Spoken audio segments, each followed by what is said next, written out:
Okay, I'll let this.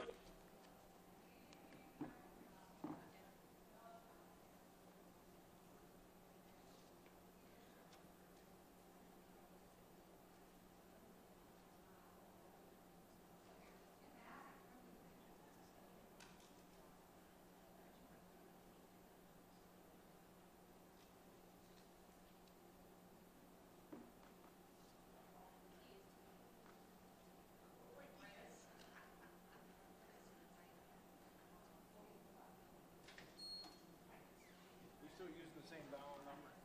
Yes. Okay. Let me get the, wait a minute. I think they changed it on this. I got the sheet here. Okay.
Fink.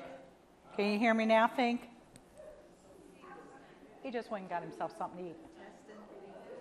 I might have.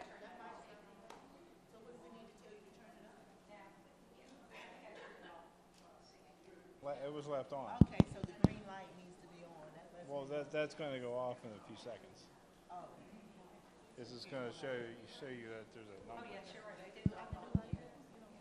Hand somebody stuck it. No, Jennifer had it. Stuck it back in there. So Okay. when she did that, and then she turned it off thinking it wasn't on, Yeah, I didn't think it was on. and then it was really off.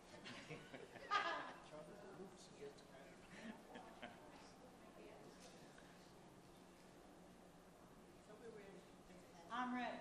Okay. Okay, let me go in here and read it. It'd be helpful if people will all move up, but no, well, they are going to. Would you all mind moving up a little bit for YouTube live streaming? So we want to see your beautiful faces. Can you all move it up just a little bit? Trying to see how I can do it. Actually, I'm going to be using the flip chart. So if you want to see what's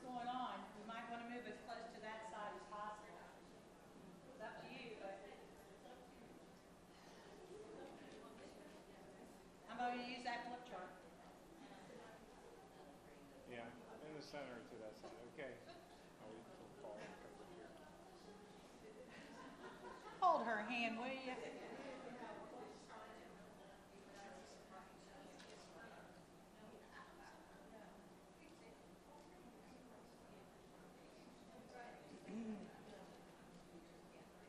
Each year it keeps getting smaller. Huh? Each year it keeps getting smaller. Yep. You hold in the class. My job with this crowd is to help them out the door. That's my job. Okay, I'll give you a thumbs up.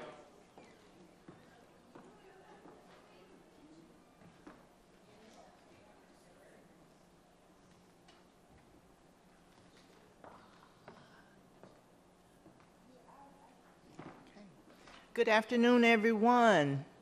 Welcome to our seminar on this afternoon. It is sponsored by the Office of Operations Management, the Human Capital Management Group, and we're with employee benefits. We're on the benefits team, so we are just excited to have you all here on this evening. Today, or this afternoon, we're going to be talking about the civil service retirement system, and you will learn the nuts and bolts of the retirement system, such as how many years of service you need to retire. You're going to learn what age you will be eligible to retire at, and also you're going to learn how to calculate your retirement annuity.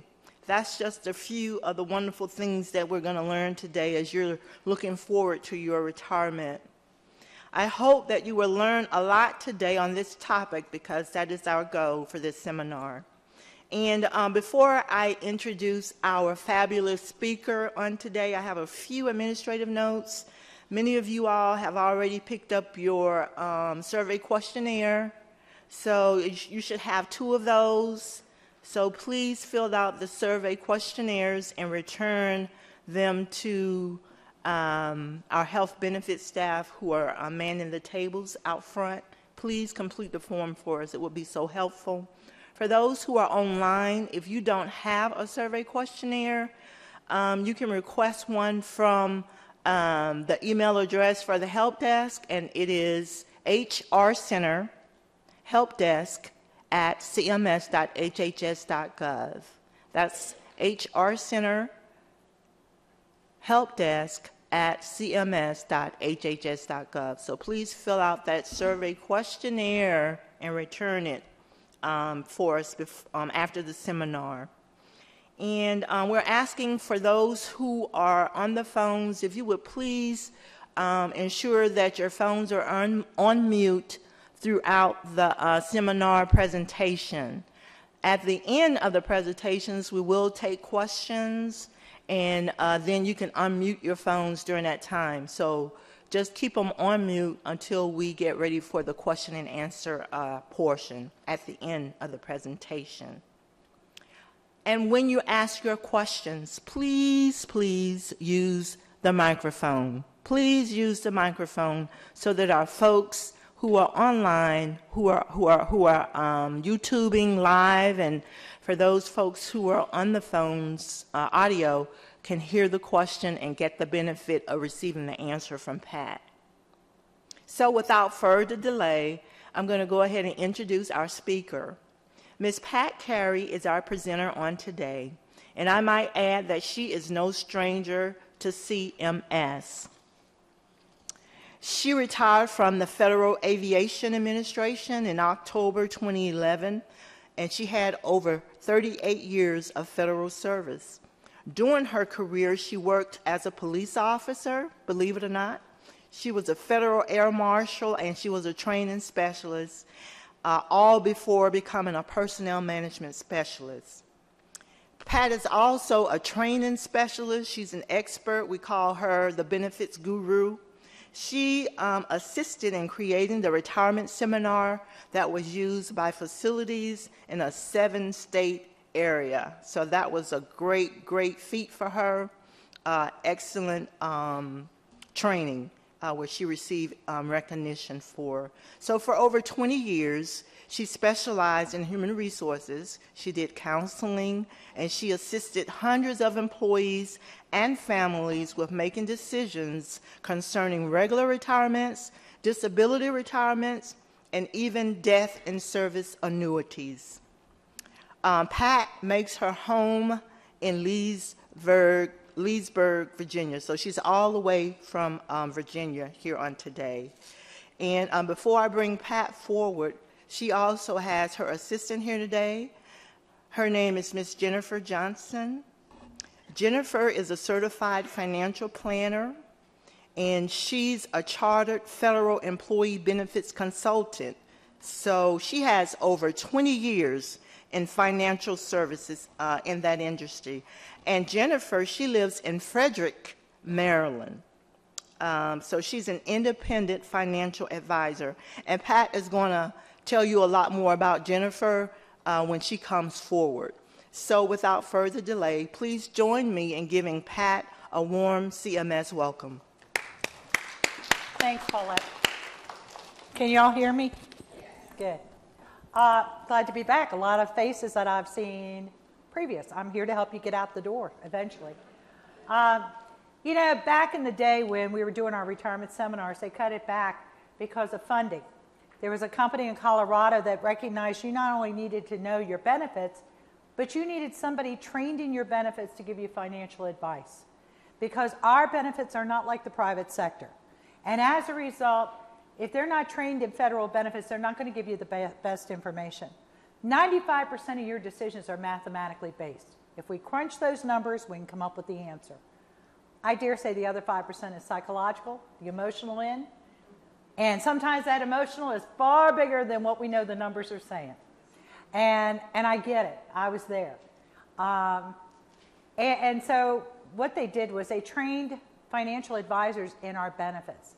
They gave them a designation of a chartered federal employee benefit consultant, or a CFEB as I call them. In return, they host your seminars. You get to meet somebody trained in your benefits. They get to meet federal employees. It's a win-win all the way around.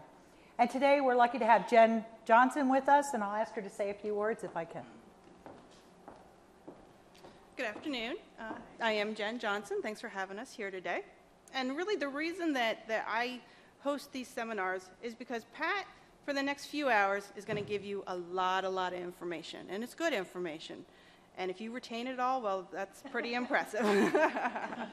But Pat's going to go off, and she's going to do these kind of seminars somewhere else, and you're still going to have questions. So I'm here as your local financial advisor. I'm just down the road in Frederick, to answer questions that are specific to your situation. We're not going to have a lot of time to say, well, this is my scenario. How does this apply to me? That's what our individual meetings with you are set up for. So you do have in your packet an evaluation form. I think you actually have two of them, but one of them has a place for you to provide your information, so that if you're interested in a complimentary consultation with me afterwards to go over your specific questions about your retirement, go ahead and provide me your contact information. I also have an email newsletter that goes out twice a month, so if maybe you're not quite ready for that consultation but just want to stay in touch, please give me your email and I'll put you on our email newsletter list. And finally, I just wanted to re-emphasize that I am a certified financial planner. So I'm not the kind of person who, unfortunately, I think there have been some of these in the past, where you have an advisor come up here and try and sell you something. That's not at all what we're about. We meet with every client and do a personal financial plan, which means we look at your situation and say, if you keep doing what you're doing as far as contributing and preparing for retirement, this is how things are going to look. And you have to ask yourself, is that what you planned for? Is it good? If not, then we can help you make adjustments. And we don't talk about insurance or investments or any of those kind of things until we take a look at that plan and get your ducks all in a row, as Pat likes to say. So I am available during the breaks. At the end, if you have any questions, come see me. Thank you. Thanks, Jen. You know, when you walked in here today, or you walked in the first time, we had you talking retirement up here. We want to get you down into the weeds. And so you're going to hear my two favorite words, it depends. And I'll tell you some of the areas it's going to depend on, because that's what Jen's talking about. There's no cookie cutter approach to retirement. Everything is unique to you. Now, the information you've received today has been copyrighted and cannot be reproduced without permission from the parent company, which is Snow Federal Seminars. And that's what we mean when we say we're taking a generic approach. Once again, I'll caution you, don't get information from your buds, because the information they're giving you is probably not your world. More often than not, I'm finding it's not even their world. It's not even true. And for goodness sake, don't talk to a FERS employee because then you got a fruit cocktail going on. All right? And so every seminar I do, somebody comes up and asks me a question about the other retirement program, making it their own. And I'll look at them and go, you're talking about CSRS, aren't you? Stop talking to one another, okay? Because you're just going to mess each other up. That's what Jen's about. That's what she's here for. So you can get down into the weeds and say, well, what if I do this? And she's got programs, crunch numbers every which way but loose, to visually show you. So you're no longer talking up here. Hey, let's face it. Federal employees, when they walk in the door, they start talking about the day they're walking out. Have you ever noticed that? You know, as soon as I get my 30 years, my 20 years, my 10 years, I'm out of here, all right? And so I love that commercial, the Prudential one. Do you know somebody in their 90s or 100s? And what does he go on to say? But we've never changed our retirement age. Boy, is that true. I mean, you would never see a doctor or a lawyer talking about retiring at 50, 55, or an accountant at 50, 55. The youngest they ever plan on is 65. And then a lot of them will tell you, I don't intend to ever retire. I became a doctor, I'll die a doctor, you know? But not federal employees. By golly, we walk in talking about the day we're going to walk out, okay? Which I have some theories on that as well. So we're going to talk about your annuity. I know a lot of you have already heard about the voluntary contribution program. We're going to go through that again. We're talking about thrift savings plan, Social Security, life insurance, long-term care, health insurance, Medicare, and federal taxes. Now, I am going to tell you, because they only gave me 2.5 hours or a little over to talk with you guys, and this is a 4+ hour program, there's going to be some areas I'm glossing through. The 2 evaluations you have is one for your agency, and the other one's about me. My company wants to know how I'm doing, and then Jen gets the information for contact or to put you on her email list. That's why you need to do both of them, okay? Both sides, and if you don't think it's long enough, you need to put that on your remarks for your company, your agency, okay? But at any rate, and there is no bad question at the end when we start asking for questions. Only one you walk out of here without asking, okay? So until 1920, there was not a retirement system. People worked for the pleasure of serving the government. And then we were created, we ran until 83 when they created FERS. Now, there was a congressman that proposed a bill a couple of years ago that anyone hired for the first time after this year not get a retirement plan. That we become more and more like the private sector. And therefore not have what's known as a defined pension plan. And actually, I was in Baltimore last night and I heard on the news, there's some local county, state governments talking about taking away defined pension plans from their employees. That they're looking at letting them be in more control of their destiny and only having a 401k. So as they start moving in that direction, you can look for congressmen and senators to move in that direction as well. Because they don't all love you, you know? I mean, you do know you're the reason for the deficit, right? I want you all to recognize that. So you need to, I don't really care how you vote, but I want you to be aware of who you're voting for because they're not all in love with you. And to that end, I recommend, I want to steal a previous sheet. You read the Washington Post every day because the back page of the A section and page B2 have articles of what they're talking about doing to your benefits on the Hill. And maybe signing up for a daily email from governmentexecutive.com. They too will send you a morning email. I used to drink my coffee and read it every morning of stuff they're talking about doing on the Hill. You should make it a practice to read the Federal Times on a regular basis because by definition, they're talking about you. And you may want to find out more about the National Active and Retired Federal Employees, NARF. They are a lobbying group. They're out of Old Town Alexandria, Virginia. But the reason I recommend them is they put out a monthly magazine that is superb. Now, I don't know if the commercial's been up here. I've seen it in the D.C. area, and I know you all have different channels up here. But Mike Causey, who used to write for the Washington Post, he's retired. And among other things, he's a spokesperson for NARF, where he says, do you realize your benefits are not safe even after retirement? And the first time I heard it, I think I got whiplash because I thought, I bet if I took a poll, most employees think if I can make it to retirement, I'm safe, I'm golden, they'll never touch me again. And what he suggested was the strike of a pen, all that could change. So I'm not for limited terms. See, I want to Tip O'Neill, take Kennedy, Robert Byrd in office because our benefits were theirs and they were least likely to screw with mine because they were protecting theirs. Okay? So all I'm saying is you got to become involved and be aware who you're putting in office. We need to look beyond blue and red and see what they really stand for. Okay? Because, and read more than the stuff that comes in the mail. You know, those big cards that say vote for me, whatever, because they go in the trash can in my house. I don't know about you. And I'm not even sure if they ever read it themselves. So maybe you need to do a face-to-face town hall meeting to find out exactly how they feel about federal employees. Okay? And the reason I bring that up, there was a group of employees with the FAA in Oklahoma City, I've told this story before, that their pay is attached to the appropriation bill being signed. And every year the FAA appropriation bill is delayed. And a couple of years ago, Congress said, we do not support giving them their back pay because private industry wouldn't get back pay. But mind you, they're the reason it didn't get signed. And these are not high-graded people out there. And their congressman went on TV and said, I do not support giving you your back pay. Well, he wasn't running again. He didn't care, all right? And so I remember I wrote Senator Webb when he was in office a letter because I was concerned about how he was thinking about voting. And if you read between the lines, he told me where to go and how to get there. Because he wasn't running again either, so he really didn't care what I thought. Okay, so I just open it up and say, become an educated consumer because your benefits may rely on it. Also, I talked about, you know, we live much longer. Age 55 for CSRS employees, that was created in 1920. When the average age for longevity at that time was mid to late 50s. So you were only supposed to get a benefit for a couple of years, if at all.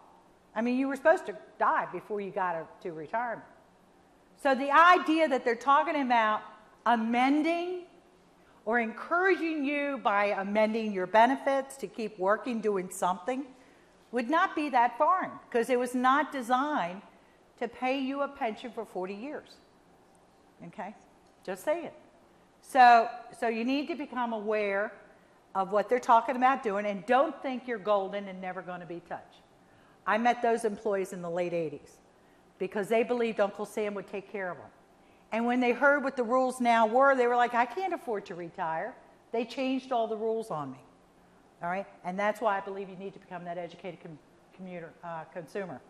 Now, you're putting 7% of your money into the retirement fund. Do I have any offset people in here? All right, you know you're putting 6.2 into Social Security and 0.8% going into CSRS. Okay? But I want you to know, new employees hired for the first time after 1/1/14, they're putting in 10.6% of their pay into the retirement system. It has been suggested that every federal employee put more into the retirement system because what you receive is not contingent on what you put in. I mean, for years they were talking about raising ours to 9%, okay? And of course it never happened. However, what's to prevent it from happening? Since what you receive is not contingent on what you put in. So in order to be eligible for an immediate retirement, you have to be at least 55 years of age with 30 years of service, or be 60 years of age with at least 20 years of service, or be at least 62 years of age with 5 years of service. There's such a thing called an early out. This is when it is not when you've had enough fun and you go to your boss and say, I'm ready to go now. This is when the agency has gone to OPM and said, we want to eliminate some jobs. In other words, the early out is not offered to the person. It is offered to the position. Then if you are 50 with 20 years of service or more, or you have at least 25 years of service, you can take advantage of that early out.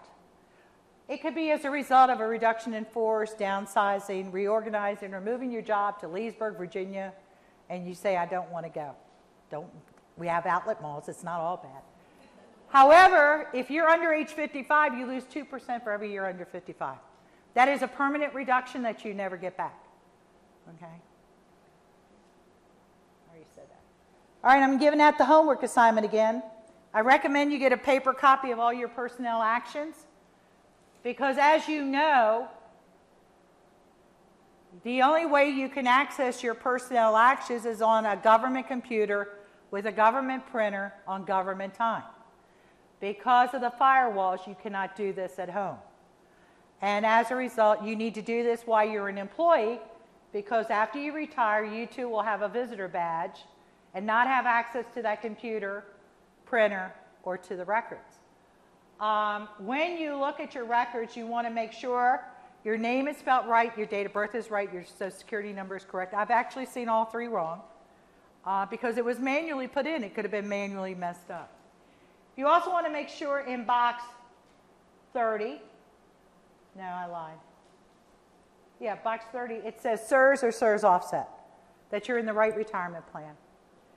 And then we're going to talk about why your service comp date could be different for retirement reasons versus leave accrual reasons. You see, before we went electronic, it was HR's job to make sure these things were correct. After we went electronic, it became your job to make sure they're correct. And that's why you get an email every time a new action is put in your folder, for you to review to make sure the actions are correct. And as Jen talked about, this is your first step in getting your ducks in a row.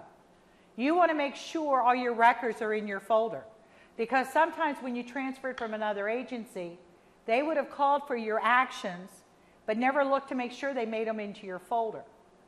And when you go to retire, they're going to download your OPF, and then they're going to look to see that actions are there from the beginning to the end. If they're not, they cannot transfer you to OPM to be processed for a retirement. I had a guy who had to retire pretty fast. He was ill, and they were missing the first 6 years of his federal employment. The question always comes up, don't they use my service comp date? No. They need the personnel actions from the first day you came on to the last day when you leave. And so they called him up and said, you're not eligible to retire, you're missing 6 years. And he had the paper actions, we were able to send him in, and he retired on time. Okay? So this is your first step in making sure you've got everything in order. Now this piece of paper is out of your retirement application. It is not one you fill out, it is filled out for you. And then your agency will mail it to you to certify it's correct.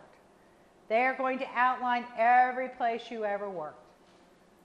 And I used to say, boy, if you were born and raised in an agency like me, you had nothing to worry about till I retired.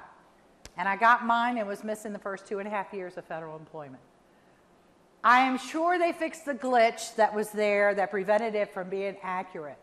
However, I now tell everybody, make sure you review it, because it's easier to fix while you're inside than when you're on the outside looking in.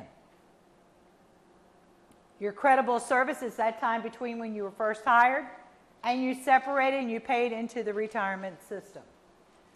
Now you're allowed up to a 3-day break in service. What that means, sometimes when you want to go to another agency, your boss will say, I'm not going to let you go, because they know they can't backfill behind you.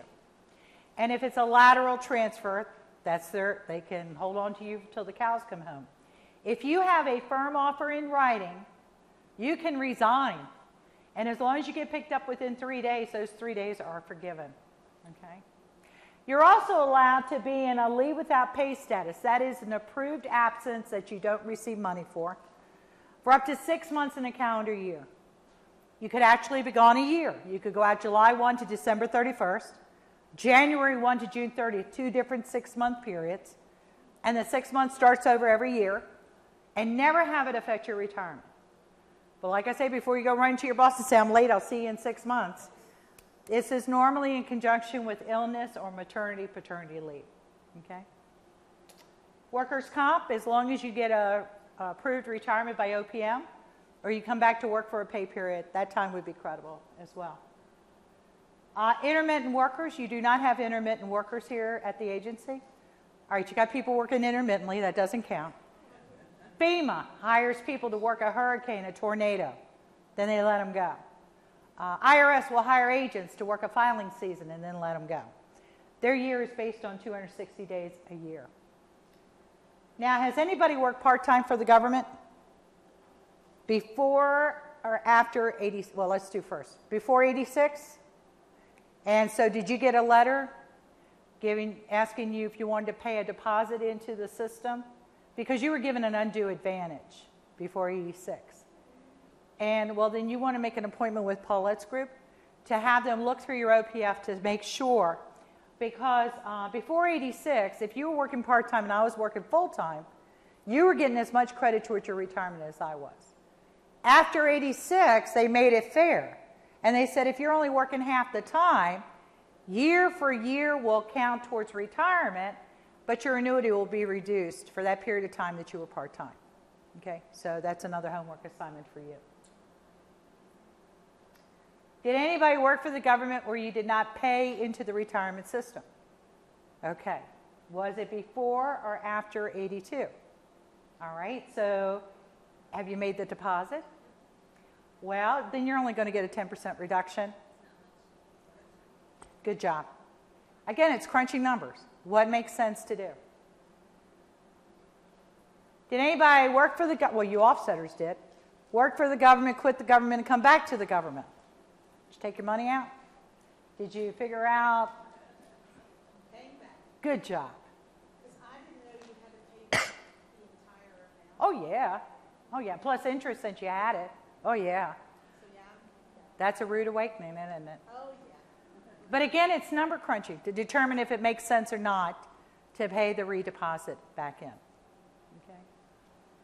Who are my military people? Get out. How did they let you all in without a military person? I don't have one person who was in the military? Wow, well, we get to skip this. I didn't think I was going to get to say that today. So your annuity today, 2014, is based on your length of service and your high 3 average pay. Your credible service is only your civilian service, because nobody has military service in here. After you are eligible, you can now add in your unused sick leave to increase your annuity. In other words, you can't use sick leave to make you eligible. You need to have your 30 years, your 20 years standing on your own 2 feet. Then once you are eligible with age and years, you can add in unused sick leave to increase your annuity. Now, there are 2 forms in your charts in your book. The one that says Title 38, I want you to put a big X through that puppy because you're not a doctor or nurse with the VA. So Title 38, put a big X on that page, and then we're going to go back and talk about sick leave chart 2087. Because you see, around 15 years ago, the government decided that's how many hours you work a year. If we take out weekends and holidays, you work 2,087 hours a year. Okay? So the Title 38, you're going to put a big X through. So if my service comp date was 6/15/80,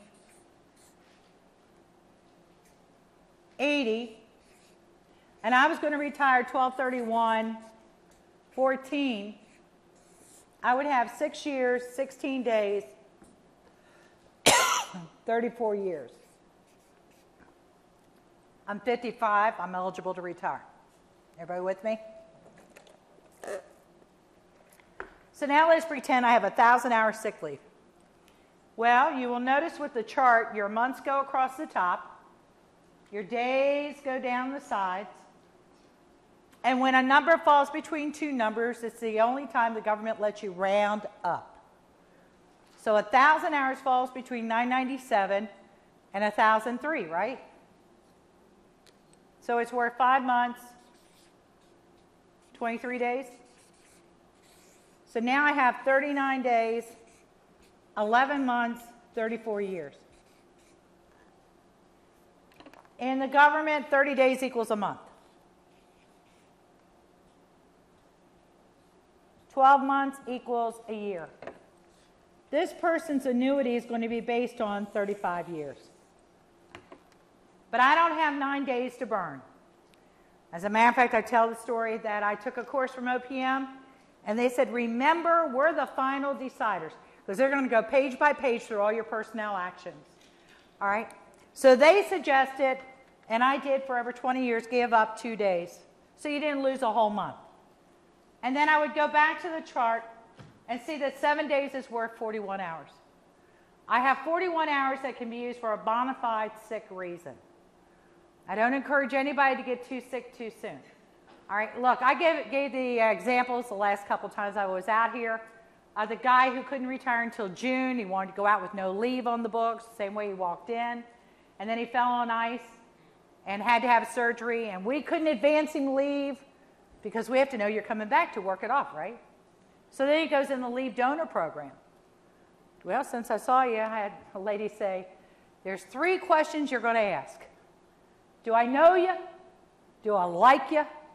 Have you been judicious in your leave usage? So yeah, they knew him. They liked him. Heck no. There he was for 6 months, not a nickel coming in. Not only that, you can't rely on your buds to give you leave. What if they don't have any leave? What if they've had situations? How are you going to pay your mortgage? I always considered it an insurance marker. I had another guy, and I told the story that the guy was, December 28th was fine, December 29th he was in a coma. Didn't have a fall, a stroke, an accident, or nothing. Actually, I did this seminar a couple of weeks ago, and a gentleman was in a coma for 46 days, dropped out at work.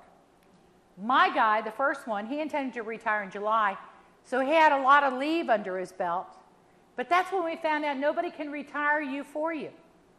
He either had to wake up and sign his own papers or die before his spouse could receive any benefits. And so a simple way to do it is sign retirement papers and hide them somewhere. So if you go in a coma, somebody get out, but you got to trust them because you might be retired without your permission, right? That's the bad news. Yeah. Yeah. Paulette will yell at me if you don't get to that mic. How about if they gave power of attorney, Nope. just had it on the Nope. books? Does not? General power of attorney doesn't work. Okay. So this guy, when he woke up in 3 weeks, they didn't think it'd be real cool to run in and say, you want to retire? So they waited a couple of days and he went back into the coma. When he woke up 3 weeks later, I did meet with him and the family. He's in great health. His had to do with the pancreas, the spleen, and diabetes. The guy I met a couple weeks ago, he had gallstones, and one of the stones pierced his pancreas and caused pancreatitis. And he dropped out at work with no notice. For 46 days, he was in a coma. Okay? So, crazy things happen. You don't always get notice that you're not feeling well. You could just be down for the count. All right? So this person had 28 years, 1 month, 3 days federal service, 4 years, 2 months, 6 days in the military that he paid a deposit on. So he had 32 years, 3 months, 9 days. He was eligible to retire. Now we can add in the unused sick leave, and he got 32 years, 9 months, 27 days. Days cannot be used to increase your annuity. So he could either move his retirement date, if he could, to make the 27 into 30, or he can go back to the chart and convert it back to hours. Because if you notice from the hour chart, sorry, 1 day is 6 hours, 2 days is 12 hours. There is a formula to this. I never bothered to learn it. It's just easier to use the chart. Okay? But if I had 7 days left over and I worked an 8-hour shift, that would be 56 hours. I would for sure lose a month. If I worked a 10-hour day, that would be 70 hours. I would for sure lose a month. So you come out with unused hours and you convert them back. Unused days converted back to hours. Now, if I had 3,250 hours of sick leave, I would take off 2,087 because that's a year. And then I could go to the chart with 1163 to look up for the months and days. Okay? So today, 2014, it is the highest 36 months that you made the most money. More likely than not, it's your last 3 years where you're working. However, if you were to take a downgrade to go to Fort Myers, Florida, your last 3 years could be here in Baltimore. It is the figure at the top of your pay slip. It includes locality pay.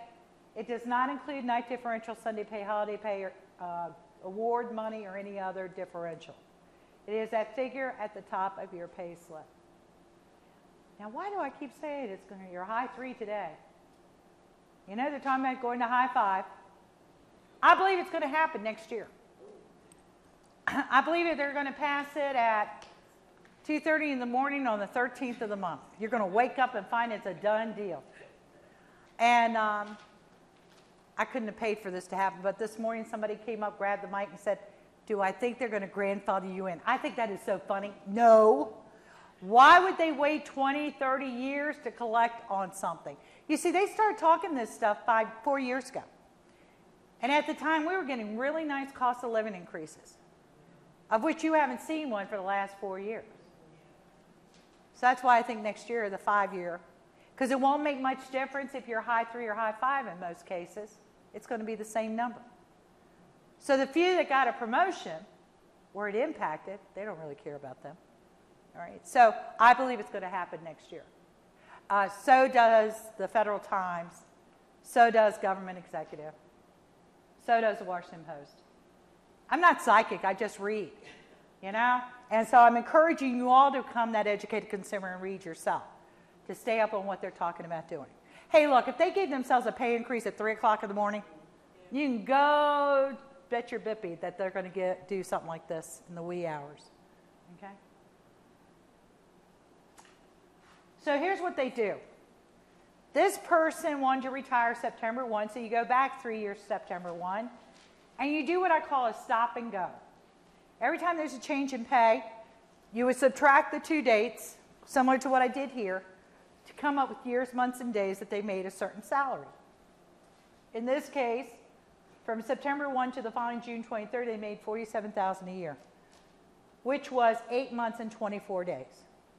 Now, the government gives a time factor to every day of the year. Like 1 day is 0.003 of a year. So if you look up 8 months, 24 days, you will see it is 0.733 of a year. So if you multiply that time factor times the yearly pay, they actually earn $34,451. Then they had an increase in pay, and for the next 10 months, 16 days, they actually earned $41,473 of the yearly pay. And right now you do that for the 3-year period, add it up, divide by 3. If we go to high 5, you would do that for 60 months. Add it up and then divide by 5. There are 3 ways to figure out how much your annuity is going to be. This is the official formula. 1.5% of your high 3 for the first 5 years, 1.75% of your high 3 for the next 5 years, and 2% of your high 3 for all the other years involved. Or you can go to the chart, which is probably the easiest way to do it. However, I'm going to share my secret formula, and I'm going to use the example they have of 32 years, 9 months. If I can get my fingers to work. In a minute, I'm going to say the heck with it.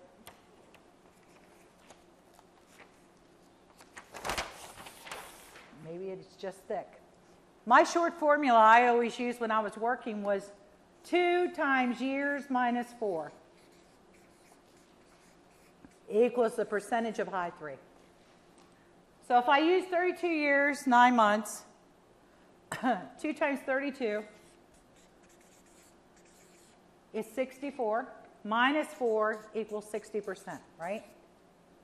Every 6 months you get another percent, and 3 months is 0.75. So if I go to the chart, you will see that 32 years, 9 months is 61.75%. Okay? You see, when I was talking to people at work, they would say, well, what if I work another month? What if I work another 6 months? So if you thought I was going to grab paper and pen every time they wanted to do another calculation, my name wasn't Jen Johnson. I didn't have programs to do that. So this was the quick formula that I used. And as far as the absolute amount, I would go to the chart. But this gives you a roundhouse figure of how much, what portion of your high 3 you're going to receive. Offset, folks. You're going to do your computation the same as I did here. And then when you get to 62, your years that you paid into Social Security, that portion of your annuity with CSRS is going to be reduced because you're getting full credit under Social Security. So the example they use This person, you got to remember, Social Security looks at 40 credits. The number above is how many years you came back to the government where you paid into Social Security. So if I came back to the government after my break-in service, and I then worked 20 years as an offsetter, my number would be 20/40. Yes? Well, that would come in. This is just what portion of your CSRS annuity is going to be reduced. Just for that part. And then the $1,200 represents what Social Security says you're eligible to get at 62. Okay? So in my example here, I would take a $600 reduction off of my CSRS annuity because I'm getting full credit from Social Security for that period of time. So if I did my computation and I was going to get a monthly annuity of $24.52, at age 62, in my example here, they would take off $600 because I'm going to receive $1,200 from Social Security. Okay? So in this example, they're using 10 years or 1/4 of $1,200, which was a $300 reduction.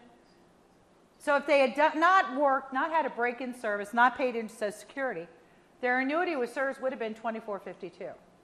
Because they're eligible to get Social Security and CSRS at 62, they're going to take that reduction and overall could have received $33.52. And I add to that maybe, and I'll tell you when we get to Social Security why the maybes are. You brought up one point already. If you worked outside the government into Social Security, that would impact what your amount from Social Security you're going to receive. Your CSRS is still going to take a hit for the years that you came back to the government and paid into Social Security. Okay. Phased in retirement, nobody's doing it yet. They're still trying to work it out. As I told you before, I'm not a real big proponent of it. For one thing, here the premise behind it was, you know, most people when they retire, they get another job. So why don't we let them just keep working here and train their successor? And but here's the dangers. One is OPM's going to look at it later on to determine whether they want to continue it. So you could be doing this phased in retirement, and then they say, no, we're not going to do it anymore. And then you're out. Number two, it is voluntary. And you are allowed to change your mind and go back to full time. But here's the problem. You were brought in to train your successor. So you had a full-time annuity until you went to this phased in, which is part-time. So you're only getting part-time credit for that phased in part. But somebody took your place. So if you change your mind, the bean counters are going to say, that job's gone. We already replaced somebody into that position. So then you're stuck. And like anything new, it's got to be fought in the courts a few times before it's finalized. So I want to see this puppy play out. First of all, you can't fake being retired. It's like something else. You either are or you aren't. I will tell you, the third day after I retired, I woke up and thought, what in the world have you done? You don't have a job, you don't know when you're getting money, and nobody really cares what you're doing. Now, I did get over it 2.3 seconds later, but there was that realization I didn't have a job. All right? And it happens to everybody. And that's why it's so scary to take that step into retirement. Years ago, I used to see these senior people, my age now, and they had all these years. They'd been eligible for a long time. And I used to say, why are you still working? Because see, when, you know what the difference between somebody who's eligible to retire and somebody who's not? The person that's not eligible to retire says, man, I'm out of here the first day I can. The person that's eligible to retire, they go, well, wait a minute, I may not be ready yet. Okay? So being the smart aleck that I was, I turned around and said, why are you all still working? Until a man cried. Because he remembered when his family didn't have the money for a loaf of bread. And his answer was, what if I can't afford it? What if something happened? What if the government changed their mind? okay? And that stuck with me. So then a couple of guys, I would tease them about, are you still here? However, you got to leave one day. And you're either going to walk out on your own 2 feet or God will help you out the door. But you all have to leave one day. And you know what? The job will go on just fine. Okay? It will survive without you. Believe it or not, I know it's hard to believe. All right? Now, the first couple of months, they might throw you under the bus, but it's real comfy down there. All right? Not a problem. Because I'm going to tell you, after you take that walk, and this is usually a male problem, retirement's very hard. Because their identity is their job. And if they're a manager, who are they going to boss if they retire? Their wife ain't going to allow it, right? But women, we wear so many hats, we're happy to check one off. And I promise you, within 6 months, you're not going to know when you had time to go to work. You will not know. You are going to be so daggone busy, and it's fun. All right, somebody was probably wondering, why am I working? My mom, who's 86, still thinks I should be sitting at home holding her hand. And so I needed a job. You know? But it's so part-time that if I need time off to take her to the doctors, I get to still play daughter in good standing. And I get to pick and choose. And it was real hard when we had 20-degree weather here in February. Pat, do you want to go to San Diego? Okay. Hurt me. Okay? So I get to pick and choose where I go. So it is truly part-time. And I wish it for all of you.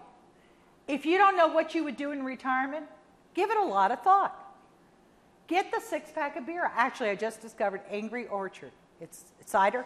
It is yummy. The colder, the better. And when you're sitting around thinking, truly, the world is your oyster. When it's ugly out like last night, the biggest decision may be, should I get dressed? And that's okay. But you should just think, what would I do if I could? What would I do if I could? And you would be shocked at what would come to mind. Volunteer work, church work. There are plenty of places you could be. Nothing is a good answer. Nothing is good. However, even nothing gets old after a while, okay? I mean, but you get to do nothing on days you don't want to do something, right? I'm telling you, it's like being a 2-year-old. You know, you want to get dressed? No. You want to go outside? No. You want ice cream? Okay. All right? You know, it truly is like being a 2-year-old. Furlough. When you could have been furloughed 22 days, the only way it would impact you is for every 80 hours you're in a non-pay status, you do not accrue annual or sick leave. You still had health insurance, you still had life insurance, you still had retirement, and remember they forgive up to 6 months. You cannot be in a paid status, paid annual or paid sick, if you're being furloughed. Okay? Which brings up when the government shut down. And I got to tell you guys, you better start creating a nest egg of what if they don't back pay you. Because I am predicting that's going to come true sooner than later. You see, in the D.C. area, I don't know if you heard it out here, a lot of hotels lost money, cabs lost money, restaurants went under because federal employees were not there to support them. And private and congressmen were saying private industry wouldn't get back paid, so why should federal employees? Even though they're the reason the bill didn't get signed. I got it, but you are the problem. Understand that. So I am suggesting, and I got to tell you, it was really pitiful to hear people on TV who knew they were going to get back pay, didn't have money to pay the rent, didn't have money. I mean, come on, if you've been with the government for a while, you know the likelihood of this happening. It's real. And so what I am suggesting, all right, they did it 3 weeks the last time. I would have at least a good month for no other reason than they shut down the government. All right? Then you're going to hear me talk about other reasons why you need to have a nest egg saved up. But I do foresee in the future, they're not going to back pay federal government workers. Especially if they're only in for a season or two. They don't care. They don't have an invested interest in your benefits. Okay? So this is really huge that you pay attention. The other thing to understand, well, when people came back to work and they got paid, they had to double up on their health insurance premiums because that is one thing you got to make up. And so when people didn't get paid for 2 weeks, they had to double up on their premiums the next pay period. Annual leave, if you were supposed to be on annual leave and they canceled it because they were furloughing you, you have to put it in writing to your boss requesting to be rescheduled. But this is how that plays out. If my days off are Saturday and Sunday, I probably would want a Friday or Monday to be compensated with. And if my boss says I can't give you Friday or Monday, I'll give you Tuesday. And I say I don't like Tuesday. My options are use Tuesday, lose Tuesday, donate Tuesday. Liking it is not a criteria, okay? But you cannot say it is not, being furloughed is not a reason to carry it over to the next year, okay? Questions? Good. Moving right along because you're going to get a break, but a little bit. Back in the old days, I used to not like saying this, but I really enjoy it. Still enjoy it. You see, back when guys were in the military for a career and they were getting ready to get out, they would sometimes trade in their spouse for a younger model. And then that prior spouse would have 0 benefits. And it would also happen when an employee died. And the widow would go into OPM and say, I'm here to collect my husband's benefits. Guido died. Only to find out Guido didn't leave her any benefits after he died. So this created the Spousal Equity Act of 1985 that said the first person to have dibs on your benefits when you're gone is a former spouse with a court order. Then a current spouse. An insurable interest is someone closer than a first cousin who's not blood. And since it was asked this morning, I'll go ahead and tell you. An insurable interest, someone closer who's not blood, would be a fiance, live-in. You can't invoke common law because you don't have common law marriage in Maryland, but if you're commuting from Pennsylvania, you could. And then minor children's a benefit that you receive without paying for it. So here's your application. And it says, are you married now? Yes or no? And if you are separated, you are still married. And therefore, unless you got a legal document dividing your benefits, you have to go find that sweet thing and get them to agree to a less than full survivor benefit. It then goes on to say, do you have a living former spouse from whom you were divorced on or after 1985 and to whom a court order gives a survivor annuity, yes or no? If the answer is yes, they want to see the full divorce decree. If the answer is no, you hit no and you just move on. Now, we are allowed in CSRS to leave anything from 0 to 55% of your annuity to a spouse. You have to leave them something if they need to continue health insurance with a federal plan. Now, is anybody married to a federal employee?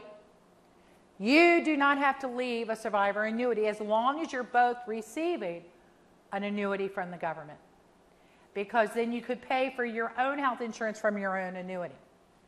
But otherwise, if you're not married to a federal employee, you would have to leave them something to be able to continue health insurance after you're gone. Now, the recommended amount, you can leave as little as $1 a month, but I would suggest you would leave enough to cover the health insurance premium, taxes, and maybe a little left over for a 6-pack of beer and a loaf of bread. In other words, don't cut it too close. Because although they can pay the difference out of pocket, if they forget to or don't have enough to and forget to pay the premium, they're out and can never get back in. So that is why I'm encouraging you all to make sure you leave enough of an annuity for your spouse if they rely on you for the health insurance to be able to cover their health insurance premium. All right? Yeah. How is that calculated? I'm married to a federal employee who's retired, and I'm electing full benefits for him. But if I die, how would that be calculated? Excellent. The question is, she is electing full survivor benefit for your federal spouse, which may or may not be a good idea. And I'm calling Jen in just a second. But if you predecease him, his annuity will pop back up to the unreduced amount. He can, in fact, receive a survivor annuity and his own pension without reduction. However, if he dies first, I guess he's not leaving you any, but you're going to leave him. No, he's You're leaving each other. I mean, an annuity. he elected full benefits for me as well. Okay. So if one of you dies before the other, if the spouse dies before the employee, make sense? Then the employee's annuity pops back up to the unreduced amount. But anything invested is gone. So if you, or he's retired already, you're still working, and let's say he pays for that survivor annuity for 20 years, and then you die. He's out 20 years. Jen, come on up. Why don't you do the illustration? Give me a break.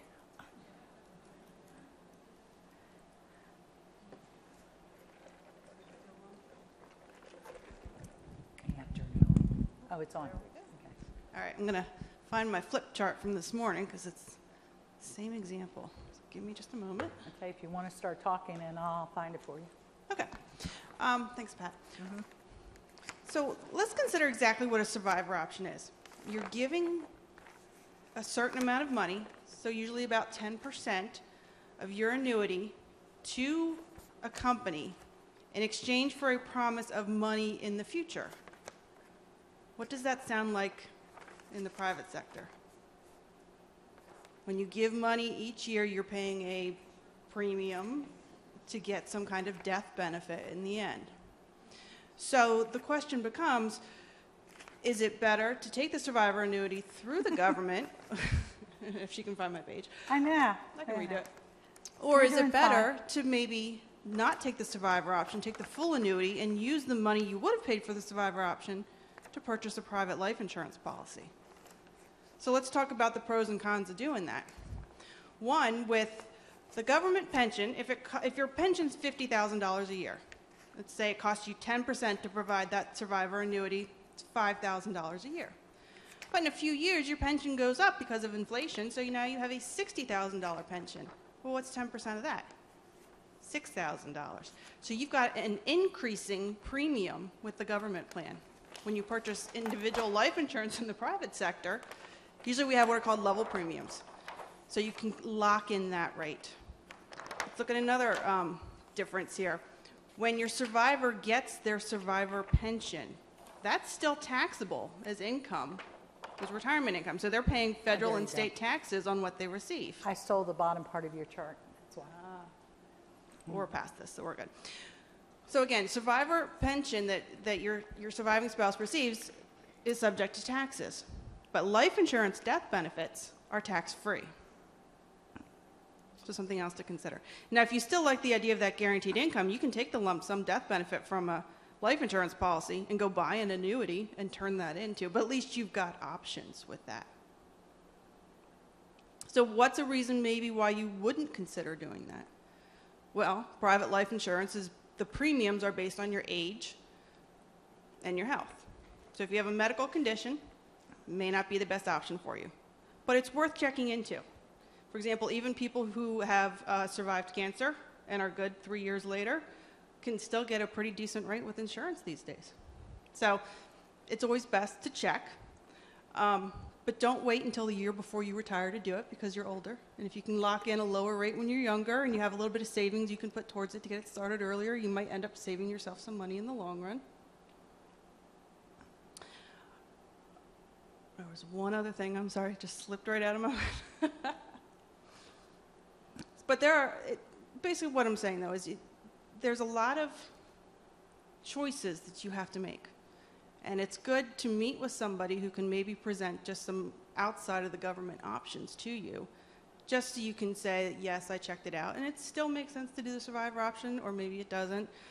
The other thing is, of course, if your spouse does need health insurance, you need to leave them something. Now, at least with you guys in your pension plan, you can dial it down from $1 all the way up. People in the FERS, they have to do, the minimum is 25% pension. So, for example, I'm working with a client who's in this situation where we're leaving about 7%, which is just enough to pay premiums for health care, along with a bit of an increase, because that, of course, cost will go up in the future. And then the rest they're going to do private life insurance, because it just makes more sense. So if you have any questions about that, come see me during the break. So the bottom line here would be, you don't go in and meet with her and say, this is my suggestion, not hers. When you go in, you say, this is what I'm trying to achieve. Now tell me what my options are, how I can get there. It's still your decisions, but if you go in and you start limiting it to term insurance or this, there may be other options. And as we go through this, one of the questions would be, is 55% of your annuity going to be adequate to cover them after you're gone? Or do you have other issues that have to be looked into? I always marvel when people tell me they got $1 million policy. Everybody got $1 million policy. Now, you know that can't be right for everybody. Somebody's got to need $3 million. Somebody's got to only need $500,000. And somebody doesn't need it at all. But if the going conversation at work at the water cooler is, you need to get $1 million policy, by golly, they all jump on the bandwagon. And the next thing you know, everybody's got $1 million. And I'm going to tell you, if you bought $1 million in the 80s or 90s, how much is that $1 million worth now? You know, you have different needs at different times of your life. And that is why I'm suggesting you go in and say, okay, here's what I'm trying to do. This is what our incomes would be while we're alive. How can I make that still be there after we're gone? And we want to play with inflation. We want to make sure there's enough growth for inflation. You know, what is out there? What can I do? All right, and other things are going to tickle your brain as we go through this further. As important as I believe it is for you to get financial advice from somebody who understands your benefits, if you're going through a divorce, the same thing holds true. You may recall the story of the guy who I did a seminar with. And when he and his wife got divorced, she agreed to receive half of the 55%, leaving the other half in case he found someone new, which he had. But he went to an attorney who gave 50% to the ex, then only left 5% to the new. Because the most you have to offer is 55%. Under the new system, that would leave nothing to the new. All right. So in the middle of the seminars, he's yelling, no, you're wrong. No, no, you don't understand. How do I go home and tell my wife she's not going to get 27.5%, but only 5%? And the ex did go back to court and agreed to renegotiate to what she had originally agreed to. And that was a pretty nice wife, ex-wife. Probably shouldn't have left, but that's another story.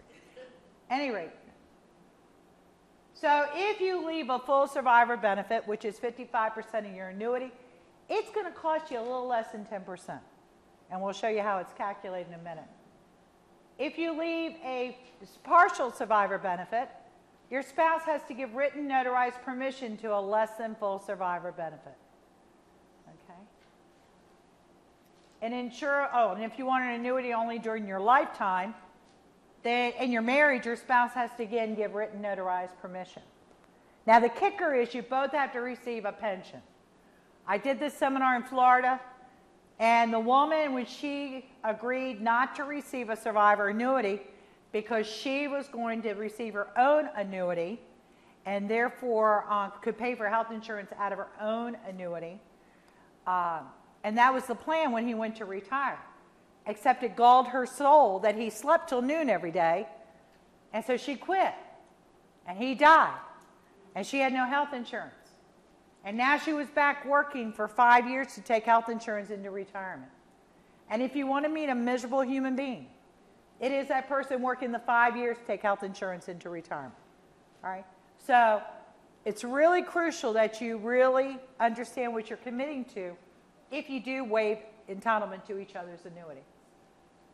An insurable interest is something you have to request OPM give you permission to do. You would have to provide medical information you're in good health and affidavits on how they rely on you for your livelihood. So it could be a live-in, a fiance. Again, unless you live in a common law state, you can't invoke common law. And then based on the information they receive, they could approve your request for an insurable interest. The cost for this is anywhere from 10 to 40% of your annuity based on the difference in your ages. And then you have the combo, I call it, where the former spouse gets first dibs and anything left over can go to the current spouse. So here is the computation. It is always $90 a year for the first $3,600 and then 10% of the difference. So that first 2.5% times 3,600 is a constant, and then you would take the remaining amount to figure out how much it's going to cost. In this case, it's a full survivor benefit. So in order to leave $16,185, it would cost $26.72 a year. Now they only want to leave 30% of that $29,427. So again, it would be $90 for the first, $3,600 a year, and then 10% of the difference. So for $613 a month, they're able, year, then they're able to leave 55% of that amount as a survivor benefit. Here you see the chart for computing what the percentage of cost is going to be for the insurable interest. So in this case, the former spouse got full dibs on the survivor benefit. Now they got a current spouse, and you can see from the cost that it's a 15% cost due to the difference in their ages. So for a little less than 1/4 of their annuity, they're able to leave 2 survivor benefits. Now, if you don't walk out on your own 2 feet, God will help you out the door. And your spouse is entitled to a benefit as long as you were an employee for at least 18 months, and they were married to you for at least 9 months, or were the parent of your child, or the former spouse was married to you for at least 9 months and had a court order. So here's what they do. They would compute your annuity as if you retired instead of dying that day. In other words, you get paid for your last breath on earth. And then your spouse would be entitled to receive 55% of that amount. You are guaranteed no less than having 22 years of service. That's what the 40% is about. Okay? Their survivor annuity will stop if the spouse or former spouse dies or remarries before age 55. Unless they were married to you for at least 30 years, then they can remarry the next day and collect the full benefit. And then you might want to check the water. If the current spouse's subsequent marriage ends in death or divorce, they can go back and recollect the survivor benefit. But the former spouse who got it through a court order could never go back and recollect. Children receive a benefit whether you die on the job or die in retirement, as long as they're unmarried, up to age 18 if out of school, and a full-time student up to age 22. Any age if disabled before age 22 and still disabled. You do not pay for this. Each child would get $511 a month, not to exceed $1507 per month per family. That's if one parent is remaining. If both parents are gone, each child would get $603 a month, not to exceed $1809 per month per family. The kicker here is, in some situations I've run across, some people who have adult disabled children, they want to marry because that's normal. And if they marry, then they lose their benefits. Okay? So trying to talk them into not getting married so they can continue to receive a minor benefit in health insurance beyond age 26 is really hard. Now, back in the old days, when you walked into the government, you probably put down mom, dad, or spouse, 1, 2, or 3 as your beneficiary. And if you never changed it, that's who's going to receive your money when you're gone. And I've seen a lot of torn up former spouses as they collected beneficiary money. And I've seen current spouses that wanted to dig them up and kill them again for not changing it. So the first form you're going to fill out is an SF 1152. This is for your final paycheck and your lump sum or unused annual leave. The next form, if you have life insurance with the government, is an SF 2823. And then the third one at OPM would be an SF 2808. This is for the 7% that you're putting in the retirement fund, or the 0.8% if you're offset. You would go to opm.gov and you would find a link at the top that says forms. These are fillable forms. You fill them in, print them out, get your witnesses, and get them into HR. Now, if you want to know what you have on file, you can check in your EOPF. But if you can't find them, when in doubt, fill new ones out. And whatever you put on file will supersede whatever is already in there. The other form, you would go to tsp.gov and you would fill out a TSP-3. Now this form is one you download and fill in. It is not a fillable form, and it can be faxed into TSP. Now, make sure it's pristine, no errors, no whiteout, no crossout with initials, no overwriting. If you make a mistake, they're going to mail it right back to you, so you might as well start all over again. Because you see, I was always told everything automatically goes to the spouse. I want you to know nothing automatically goes anywhere. Yeah, it could eventually get there, but in the meantime, they've got to put announcements in the paper to see if anybody else wants to lay claim to the estate. And I know I'm related to all of you, so I'm coming after your money. Okay?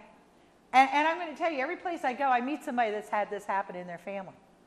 And what happens is the money cannot get paid out till they are proven wrong. And you have people out there with nothing better to do than read the paper and put in claims. Okay? So this is really huge that you have up-to-date forms on file. All right? Disability retirement is when you're not able to do your job at the same grade and pay for a year or more at the same location. If you could qualify for Social Security, then you would have to apply for Social Security disability and not be able to engage in any substantial gainful activity for a year or more due to a severe physical or medical condition. In other words, their standard is much higher. Even though you can't do your job in the government, you may be able to take on employment outside the government and may do so as long as you do not earn more than 80% of what you were earning as an employee. And you're able to take your health and life insurance with you into retirement as long as you carried it for 5 years prior to your disability being approved. Now, I am going to allow you to tell your buddy something. You see, when disability is approved, it's made effective the first day you go on continuous leave without pay. But you know what happens? They think they're getting better, and they want to come back to work because that's normal. And then they're not able to sustain it, and then they're back out again. And when it's approved, it's only made up to that point. Whereas if they had just stayed out, it would have been backed up to that point. So if you got a buddy who's going out on disability, tell them to stay out. Because in the long run, they're going to come out ahead. That's the only advice I'll allow you to give. All right.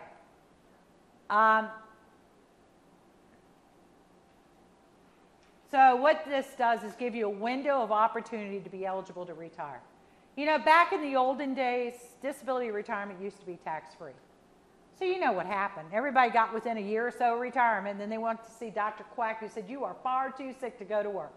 And then they got a tax-free annuity for the rest of their life. Now, unless you meet IRS's definition of total disability, then it is going to be taxable income for the most part.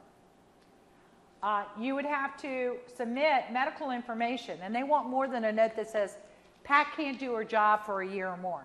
They want to see the lab results, the blood tests, the x-rays, the CAT scans, the MRIs, everything that was used to support you not being able to do your job. And they have a cadre of doctors that review this information. And they are the ones who determine whether or not you qualify for disability. So it's really crucial. It's not something you want to work towards. But if you had to have it, it's nice that it's out there. If a cost of living increase is given out, it's effective December 1 each year. And you get 1/12 of a COLA for each month you are retired before December 1. So I left in October. I got 2 months of a COLA the first year, or a Diet Cola. Every year thereafter, I got a full COLA. If you retire 12/31, the next year you're going to get 11/12 of a COLA because you're only retired 11 months before December 1. And it's based on the Consumer Price Index change. Now, for 3 years before I retired, man, I thought this thing was going to get feet and walk earlier. Everybody was touching it. These are hard to come by when you're retired. The leave and earnings calendar. I had these on my desk for 3 years before I retired. I know you all have them. And I highlighted the perfect days to retire. And of course, the perfect day to retire is when the last day of the month or the first 3 days of the month is at the end of a pay period, right? Because if you will have worked 80 hours by the end of the day you retire, then you accrue annual and sick for that pay period. But all days are good to retire. You retire on a weekend, an RDO, a holiday. There are no bad days out there, okay? Yeah, this year, 12/31 is going to be a Wednesday of the first week of a pay period. So anyone retiring 12/31 will not accrue annual or sick leave for that pay period. The other thing you want to look at when you're picking your date, when is the end of the leave year? 12/31/11 was a perfect storm. The end of the year, the end of the month, the end of a pay period, the end of the leave year. So if anybody wanted to go out January 1, Happy New Year, they could have only gotten paid for what, 240 hours annual leave, right? Because that's all you can take from one leave year to the next. So it is a consideration. Now, we are given a 4-day window when we can retire under CSRS. We can go out the last day of the month or the first 3 days of the month, and your annuity starts the next day. Now, do you know why we're given a 4-day window and FERS employees can only have their annuity start the first of the month? Congress got out January 3rd and wanted their benefits to start the next day. Remember what I said about having invested interest in our benefits? Okay, interesting, isn't it? So since Congress got out January 3rd, they wanted to have that benefit able to start the fourth day. But if anybody goes out on the 6th of the month, you're in zero pay from the 7th to the end of the month because you can only retire the last day of the first 3 days of the month. So I would not recommend that at all. And you'll never be compensated for it. And then you got to be retired for 30 days before they back compensate you for retirement. So that just doesn't make sense, okay? So you always want to go in one of those 4-day windows. All right, this says 30 to 45 days. I say 90 days ahead of time. You want to turn in your retirement package, which is an SF 2801. That is your application for retirement.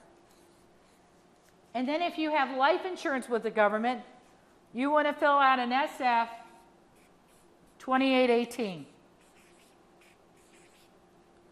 And then the third form you want to fill out is a new W-4P that is found at irs.gov. You see on your application for retirement it says, do you want to have federal taxes coming out of your pay or your annuity? More likely than not, you're going to say yes. You do not have to have it coming out. You can do quarterly payments if you want to remember. Then it goes on to say, if you say yes, do you want the same amount coming out in retirement as you did as an employee? If you say yes, it says attach what's on file with the agency. I always said no because I didn't want to wait for somebody to send me a form. And then it says attach a new W-4P. I also had employees who couldn't remember what was coming out of their pay. And then I had a third group that wanted to have a different amount coming out in retirement. Okay? The last thing you're going to do with the government before you retire is a clearance record. I used to call it a defrocking ceremony. That's where we take back everything we ever gave you but a hard time. We want your badges, your PIVs, your parking decals. We want your BlackBerries, your cell phones. Anything you've been issued by the government has to be turned back into your supervisor, which in turn releases your lump sum, annual leave money, and your last paycheck. So it's pretty big. Now, I only had one person mail in his retirement papers, and he was messed up for 9 months. I highly recommend against it. I believe your retirement should be the happiest day of your life. It's kind of like going to Disney World. The happiest place in the world is you that day you're turning it in. And if you're not sure, don't turn in the paperwork, because what they're going to do in HR is download your records. They're going to review them to be accurate and make sure all your years of service are in one place. And then they're going to send it on to your pay records, who are going to download your pay records, and they in turn are going to send your package to the mine shaft in Boyers, Pennsylvania, once everything is complete. Now, I used to have people come in and say, well, I don't want anybody to know because I don't want a party. I said, I don't think they were going to give you one. And then I'd have other guys come in and say, well, I don't want my boss to know. I said, look, he'll get over you 2.3 seconds after you're out the door. It's no problem. What normally happened, and what happened with me, nobody could upset me. Once I turned in those papers, you know, working in personnel, people are not always happy with us. And so when they would come in and yada, yada, yada, I'd say, did you hear I'm retiring? Because that was right up there with saying, you do know I don't care anymore, okay?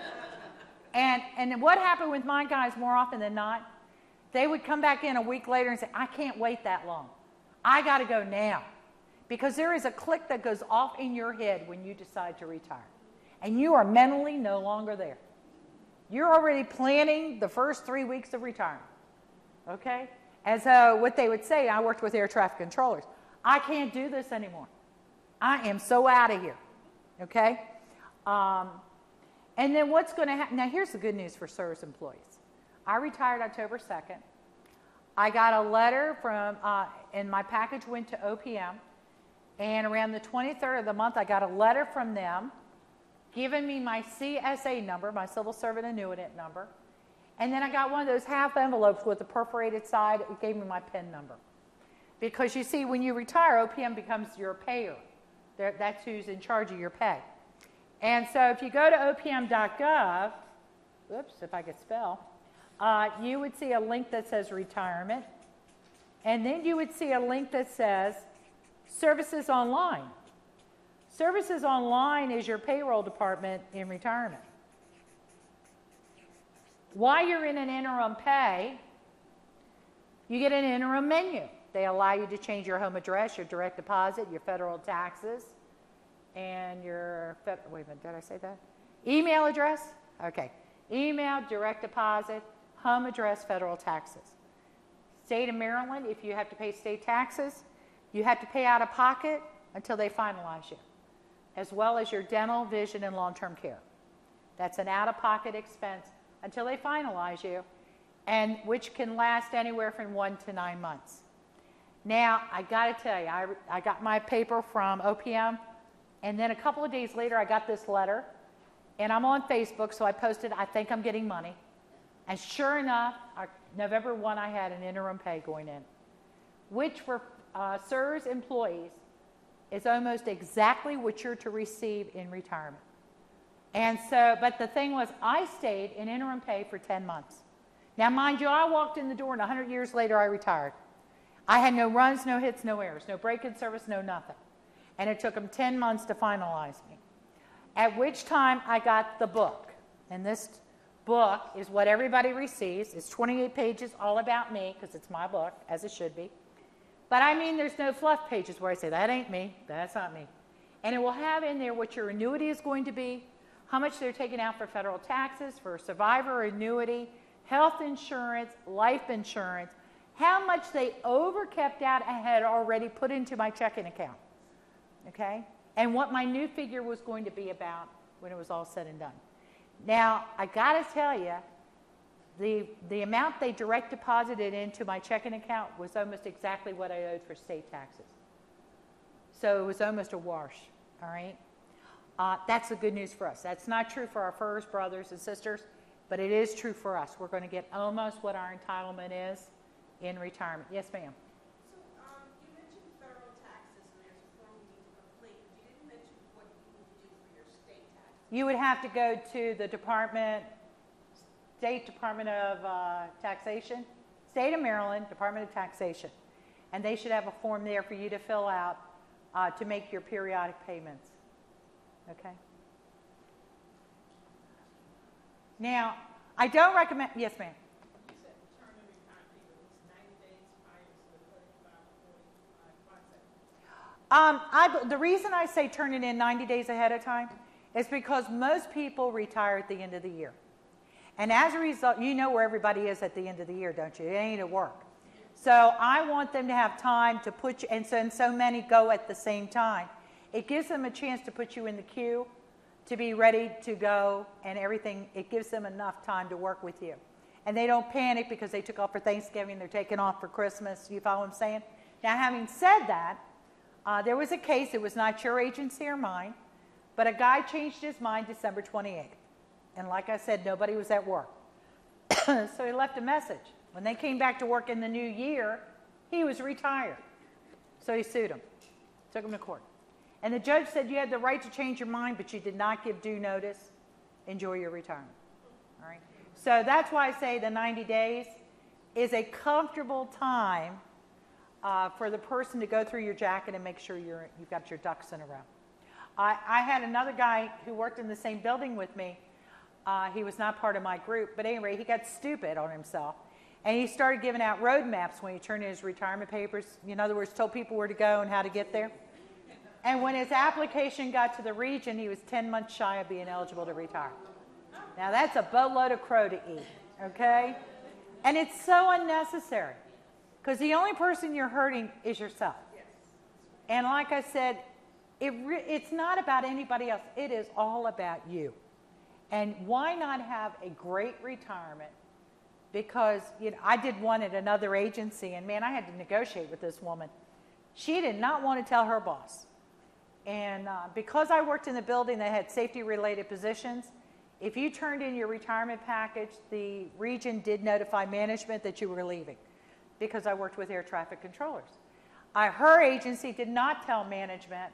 It was your job, if you wanted to as an employee, to tell management. And she did not want to tell him. As a matter of fact, she wanted to tell him as she was walking out the door on her last day.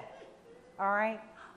We finally negotiated 2 weeks' notice because it was all about her.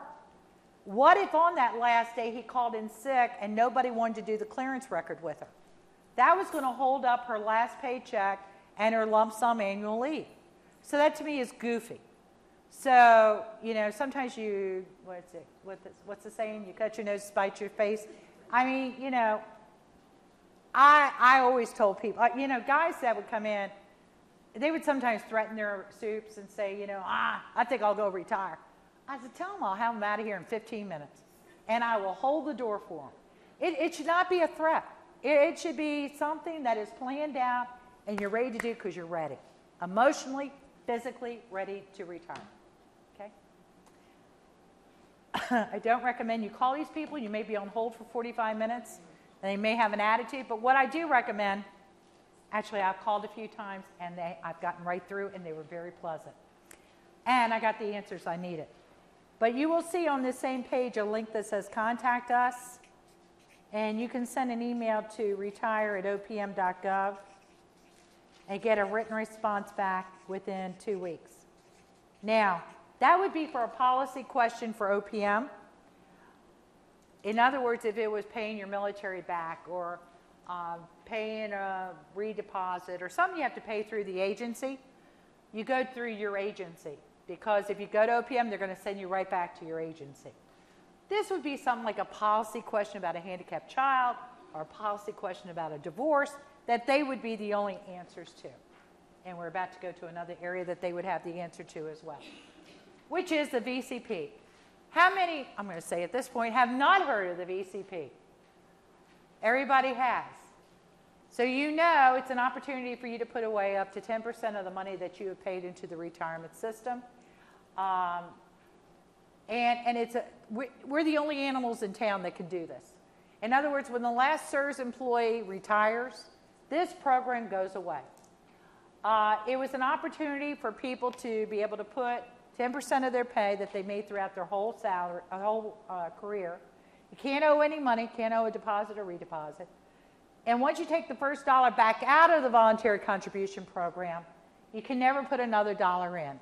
And the beauty about it is where you can put in up to 10% of the money you made, and the day after OPM has it on their books, you can transfer it out to a Roth and never pay taxes on it again. It is, like I said, we are the only ones in the world that has this vehicle available to us.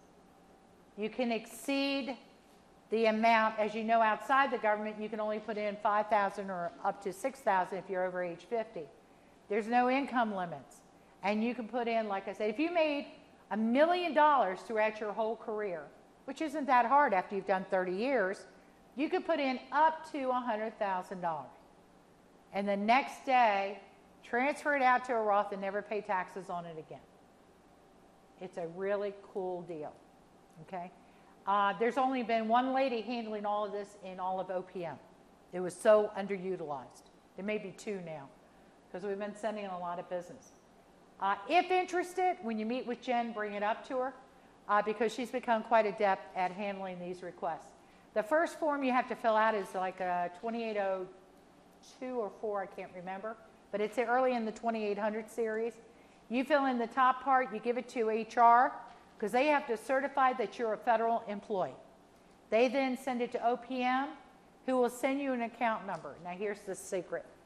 Once they send you that account number, fire off some money to them and they'll figure out your 10% overnight. Because they don't want you giving more money than you're allowed to. Okay? And that does speed up the process. But it can take up to 6 months to be handled. All right, so it's really huge. Cool. All right, TSP. You're allowed to put in up to $17,500. If you're age 50 or older, you can put in an additional. The no look back means maybe last year I couldn't afford the $5,500. But this year I could, and then some. Can only be from this point forward. I'm going to gloss through this because we have to make up some time. If you're age 59 and a half years of age or older, you're allowed to pull all or part of your money out of TSP and continue to contribute. TSP is not real flexible in giving us our money back. It's a great tool for collecting it. But the beauty of the TSP is we have access to that money the day we retire, as long as we are 55 or older. Without penalty, you can take money out of TSP. Unlike the 401ks that they're restricted until age 59 and a half to pull their money out of their 401ks or any IRAs. If you do this one-time age-based withdrawal, that option is taken away from you in retirement. Any money is coming out of TSP. For us, we do not have to have spousal permission. As a matter of fact, they're going to ask for the name and address of your spouse, and they're going to write them a letter. And if you get to the mailbox first, they're never the wiser. Because TSP is not part of our retirement picture. So at retirement, here are our options. We can take all our money out in a single payment. That's touch, feel, spend. I've known 5 guys that did it. I call them my smack brothers. You know, they sat around the water cooler. When I retire, I'm taking all my money out of TSP. Uncle Sam's not keeping my money. And they did. They paid off their house, they bought a car, they bought a boat, and they gave Uncle Sam 33% of everything they had. Because it had never been taxed, and it's taxed as ordinary income. Or you can transfer it out to another retirement plan. You see, the fees in TSP are very cheap because they don't give you a lot of latitude. So one theory is to leave a fixed amount in TSP between retirement and age 59 and a half, roll the rest of it out where you can diversify it. Because you see, money comes back to you out of TSP proportionate to the way you put it in. You don't have the latitude of saying, leave the C fund alone, leave the I fund alone. It's going to come back to you proportionate to the way you have it in.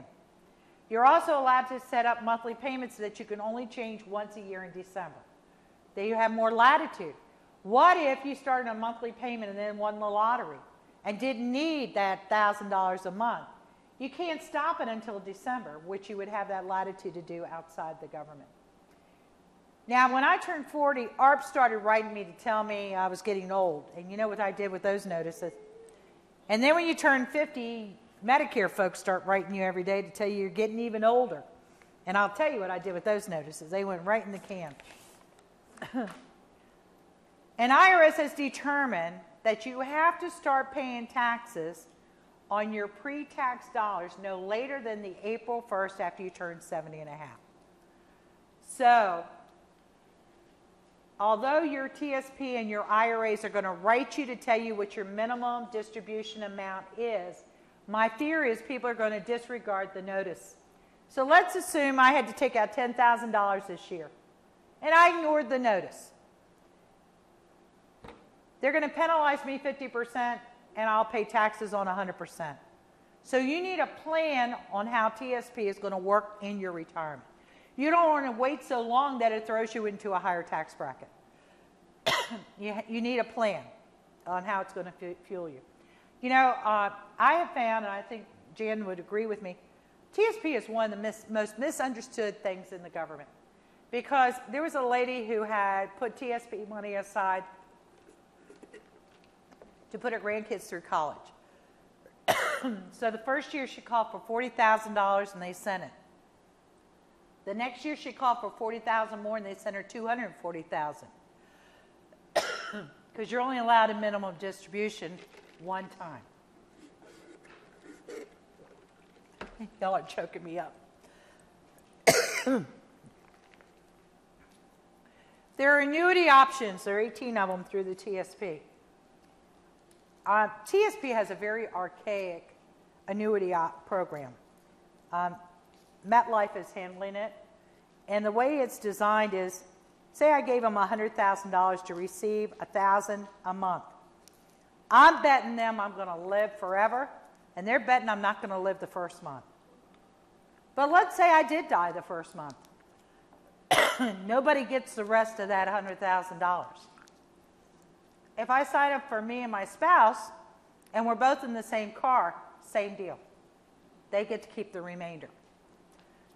With interest rates as low as they are, it's not a real good option right now. But if I gave them $100,000 for $1,000 a year, and in 3 years you gave them $100,000, you would likely get $1,500 a year if interest rates were higher. And I'm still locked into my $1,000, even though we gave them the same amount of money. This again is an option to say, okay, this is what I'm trying to accomplish, what's out there. What bells and whistles are available to me, so that you can make the best decision that's available to you.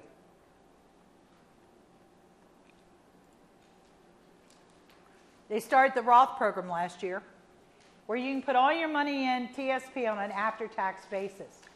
You could put in the full $23,000 if you are age 50 or older this year into the Roth TSP. There's no income limits for the Roth TSP, but when money starts coming back to you, it has to come back proportionate to the way you put it in. So if I had 70% in pre-tax and 30% in post-tax, I don't have the choice of saying, leave the tax dollars alone. It's going to come back to me proportionate to the way I put it in. You can't mix your pre-tax and post-tax dollars within the TSP. Now, I already said all that. Now, this slide I love. I probably told you all this before. I told you in my, I was always told my taxes were going to be less in retirement. Now, in the book, I told you, they said what part of my annuity is going to be tax-free. I'll now tell you I'll be almost 86 years old before I get all my money back from the government, because you've already paid taxes on that 7% that has gone into the retirement fund. You're about to find out most of your Social Security, if you're entitled to it, is going to be taxable income. And did we not just lose the 10% tax bracket at the end of the year? And are not taxes expected to go up in the next 3 to 5 years? So the least amount of taxes you may have paid were last year or yesterday. And why am I bringing this up? For the buying power of your annuity. Think about it. If inflation's been going up 3% as a rough estimate, and the last couple of years, retirees got 1.7, 1.5. So here you have inflation and our cost of living. So if it's not keeping up, how do you bridge the gap? Just saying. Have you all seen the Prudential commercial, my favorite commercials, with the ribbons? How long is your money going to last? Right? And the last thing you want to do is plan for your money to last until you're 95 and you live to be 100. How are you going to support yourself the last 5 years? Because one thing is for sure, the older you get, the more trips to the doctors and medicines you're going to need. As my mother points out all the time, if it wasn't for the doctor, she'd have no social life at all. Okay? So even if you're in great health and never going to the doctor, go to the bank, you're going to have that additional expense. Not to mention the additional expense of Medicare. We'll talk about that in a minute. These folks got Katrina out of New Orleans. They're now in Birmingham, Alabama. They're a great bunch of people. They're improving their website all the time as well. Social Security. If you're going to be eligible to receive Social Security, they're not sending out these statements anymore. You have to go to ssa.gov and download them. And if you think you're eligible for Social Security, I encourage all of you to try and do it. Everywhere I go, they have a problem. Somebody has a problem getting their statement out. Because part of the problem is there's security questions. Like, name the amount your loan was for in 1980. It is crazy, you know? Name the year you got your first credit card, okay? If anybody remembers that stuff, I have no clue. At any rate, on these statements, It was never designed for it to be a retirement system. But I dare say in '83 they made it one when they created FERS. And on this statement it says, without changes, in 2033, the Social Security Trust Fund will only be able to pay 3/4 of every scheduled dollar. Now, on the statement, it has what you're eligible to get at 62, your full benefit age, and age 70. But that amount is based on you working to that age and making the same salary you're making right now. So if you were to retire younger than that age and not work again, you're not going to get that amount. Couple that with the fact in 2033, it's going to be reduced to only 3/4 of that amount. So it's got to change, and some of the areas I think it's going to change, I believe they're going to raise the age for your full benefit. Okay? I think they have to. The reason 65 was initially picked, most people were not living beyond mid to late 50s. So if you made it to 65, it was let's have a party, you know? It also has, it's always been you got to have 40 credits, and you got to meet the age requirement. Social Security is based on a dollar figure now, and you can earn it in a day or in 365 days. For every $1,200, you get a credit. You're allowed to earn 4 credits a year. It takes 10 years of work to be eligible to receive Social Security. Now, here's my prediction. Before the election, they said, we're not going to mess with anybody here. Since the election, they said, we're messing with everybody here. Because that's 1/4 of the workforce. And everybody's going to attack at the same time. All the baby boomers are coming in. So here's my prediction. I definitely believe these folks, their age is going to get raised to 70, maybe even 75. I believe that these ages, if you're not collecting already, could get raised higher than it's showing right now. They look at a 35-year work history out of 40 to compute what you're eligible to receive. They could change the formula as to how they're going to compute how much you're eligible to receive. Windfall elimination, that's for us folks who were CSRS employees who were eligible to receive Social Security, but we worked the majority of our years working for CSRS where we did not pay into Social Security. So if they look at the highest 35 years, and I had 10 years that I paid into Social Security, and for the next 25 years, I was CSRS, then I'm going to get a reduction. I'm going to get something, just not as much as somebody who's fully invested. So for your question earlier, what if you were working and paying into Social Security?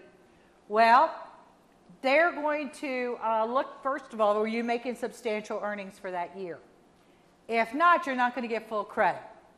Then, if you made substantial earnings during those years, then you would not take as big a reduction as I would, who just barely got the 10 years. Okay? Government pension offset.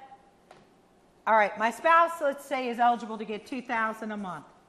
Just because I married him, I can get 50% of that. But what government pension offset says, whoa, a minute, before you start collecting that, we're going to take a look at 2/3 of your CSRS pension. And let's say my CSRS pension is $6,000 a year, which 2/3 of it would be $4,000 up against my entitlement as a spouse, and I'll get the difference or nothing. Most CSRS annuities far exceed, 2/3 of it, far exceed any entitlement they're going to get as a spouse. Some other changes that Social Security has made, let's say under my own work right, I had outside employment, I was eligible to get $1,500 a month. What people were doing was jumping on as a spouse, taking a reduction, say of 30%, letting this grow to full amount, and then hopping over. Well, in the last 2 years, they changed the rule and said, if you took a reduction to collect here, it's coming with you over here. And as more and more of us become eligible to receive Social Security, you're going to see those bolts tighten down a little bit more, okay? Because there's too many going to be collecting at one time. Just saying. It's, again, there are over 400 ways to collect Social Security. Over 400 ways. And Social Security is not allowed to tell you the best way for you to collect it. Well, think about it.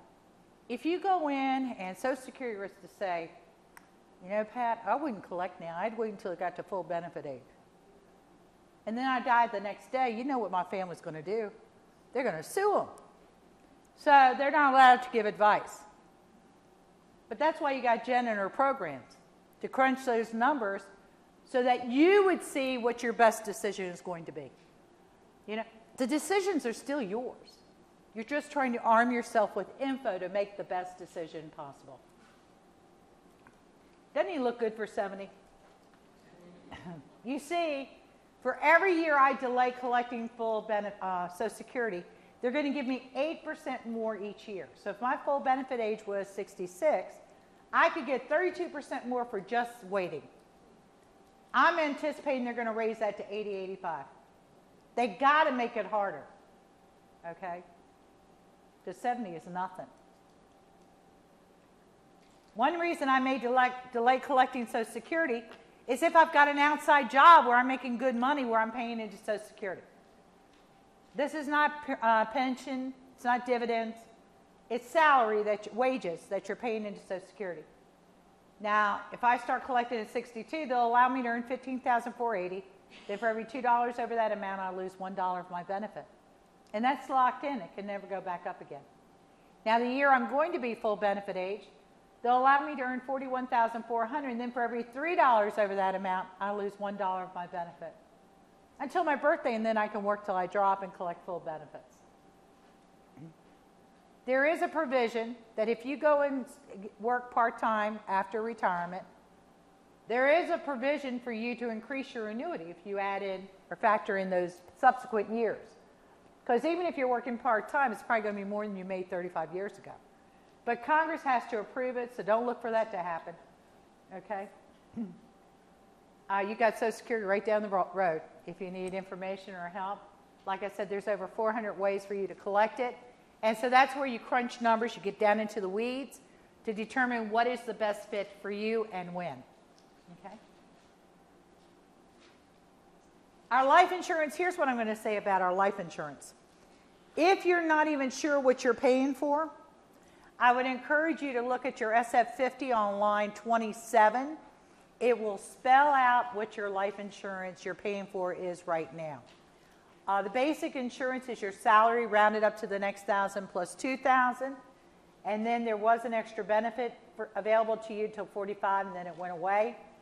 Option A, and so you were paying the same amount for your basic insurance at age 20 that you will at age 70. And then when you retire, you need to decide what do you want to have happen to that basic insurance. Now, let me do a real brief recap here.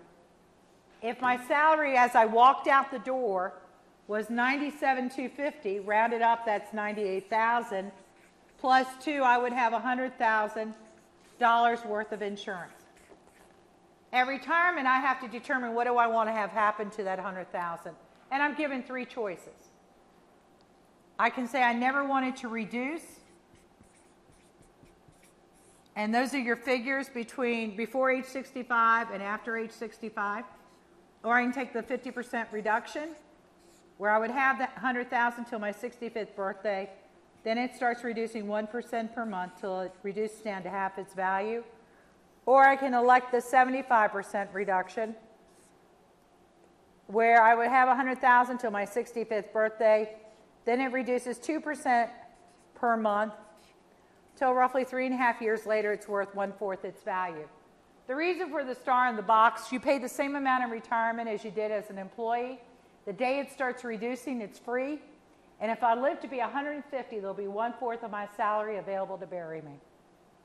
All right? Nobody can beat it anywhere. That is the best game in town. And that's on the basic. That's your basic insurance only. This is the FEGLI. Option A is a flat $10,000. The most you pay for that is an additional $13 between the ages of 61 to 64. Because at age 65, it too is free. It's going to reduce down to $2,500. This is the kicker. You see, our insurance was designed to be cheap, to replace if we died young, to replace the mortgage, the college fund, the babysitter, the cook, the maid, the bus driver. It was never supposed to be there when we got old and the house was almost paid for and the kids were on their own. But you know what? We're creatures of habit. We walked in the door, we signed up for stuff, and we never looked at it again.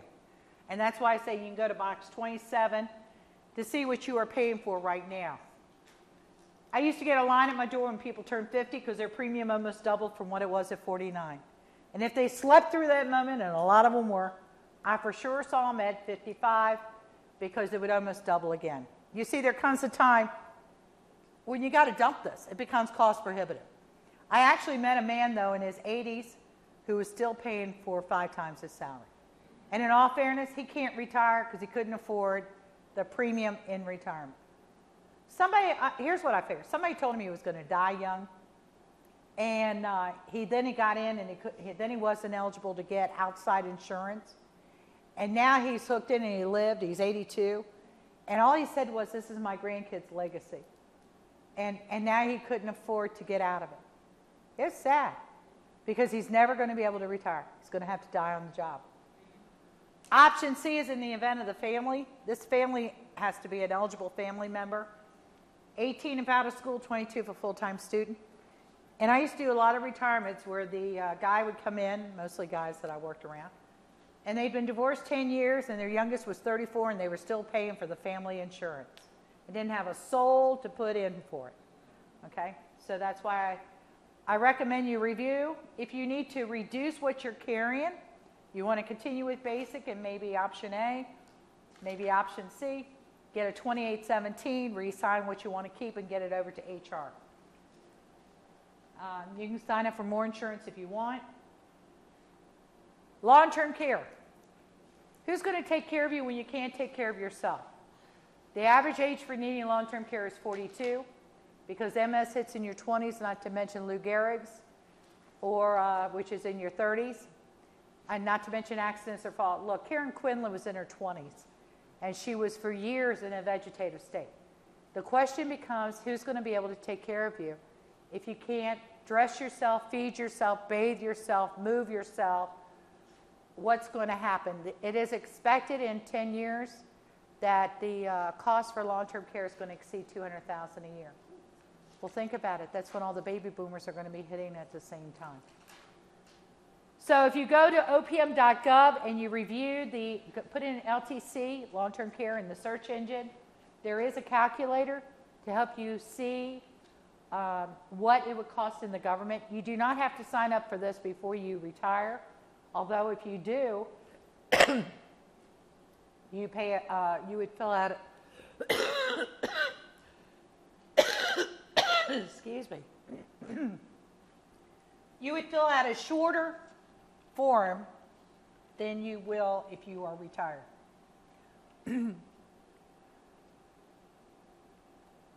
Now, if you're interested in looking at different options, there are bells and whistles out there that you may not have considered.